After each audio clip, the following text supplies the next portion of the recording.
Oi, sou eu de novo. O que estava ruim ficou ainda pior. Nos últimos dias veio à tona um dos maiores escândalos envolvendo aposentados e pensionistas do INSS. O rombo, segundo levantamentos, ultrapassa a casa de 6 bilhões de reais. 4 milhões de idosos roubados e a maioria das vítimas do Norte e Nordeste. Mas isso todo mundo já sabe. O que eles não te contaram é que o escândalo atual era de 6 bilhões.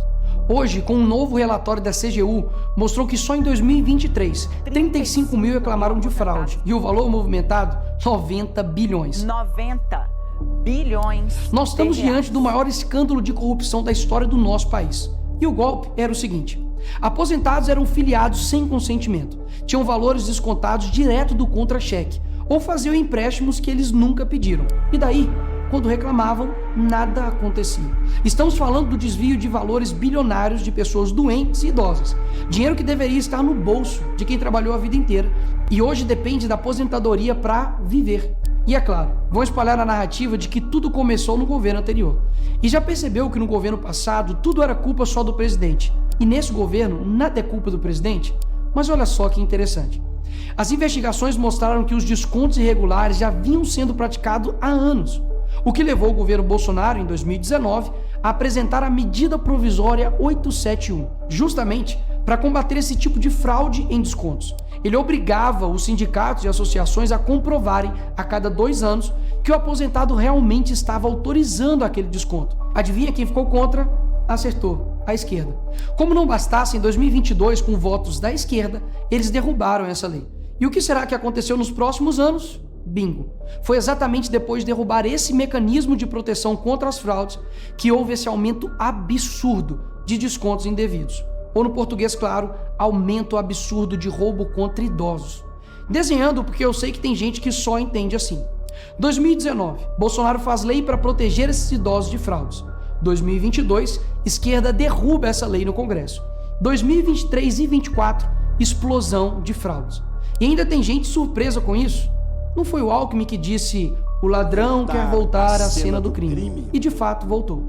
Desde o início do governo Lula, representantes dos ministérios da Previdência participaram de pelo menos 15 reuniões com entidades que hoje estão sendo investigadas. Inclusive, o próprio ministro, Carlos Lupe, e o ex-presidente do INSS, Alessandro Stefanuto, estiveram em 8 dessas reuniões. A entidade que mais participou dos encontros com os ministros foi a CONTAG, justamente a organização que mais roubou o dinheiro dos aposentados.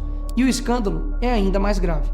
O relatório de auditoria da CGU revelou que, em muitos casos, as autorizações para descontos foram feitas em nome de pessoas que sequer tinham condições de manifestar a sua vontade. Foram encontradas situações absurdas. Pessoas com deficiência grave, impossibilitadas de assinar qualquer documento, indígenas que vivem em aldeias remotas e não sabem ler ou escrever, e até aposentados que nem moram no Brasil. Roubar alguém já é terrível, mas roubar pessoas nessa situação é ter a certeza de que nada vai acontecer com você. Não é à toa que o relatório do próprio INSS mostra que o governo tinha ciência e sabia como barrar os descontos desde 2023. O Tribunal de Contas da União também sabia da denúncia desde 2023. Desde essa época, poderia ter ajudado as pessoas que foram vítimas, mas o julgamento ficou parado por mais de 1 ano, por um ministro do TCU indicado por Lula. E o sindicato investigado era do irmão do Lula. E o filho do Lewandowski, ministro do Lula, advoga para outra entidade acusada de fraude no INSS. É o país das coincidências. Ou seja, reuniram com entidades investigadas, foram avisados, confessaram que sabia e ignoraram. Fingiram que não viram. Agora, com a pressão do escândalo, o governo Lula trocou o ministro e só. Nenhuma consequência para ele. Engraçado, né? Se o pobre erra o CEP no cadastro, é fraude. Mas se o sistema desvia bilhões, é só trocar o responsável. O mesmo responsável que em 2011 também foi trocado pela Dilma por corrupção no seu ministério. Isso mesmo. Lula escolheu Carlos Lupe, um cara com histórico de corrupção para cuidar do dinheiro de idosos e doentes. E depois de 14 anos ele volta e cai de novo da mesma forma. Tudo isso está acontecendo e sabe qual é a solução do governo? O INSS usará o dinheiro do povo e devolverá o dinheiro aos aposentados e pensionistas. Traduzindo, as vítimas vão ressarcir o prejuízo das vítimas. E os criminosos, Nicolas, seguirão livres, sem punições. Que bela democracia. Eles roubam e quando a gente descobre, eles mandam a conta para o povo brasileiro pagar. Assim fica fácil roubar. É o crime perfeito. Tá, Nicolas, mas o que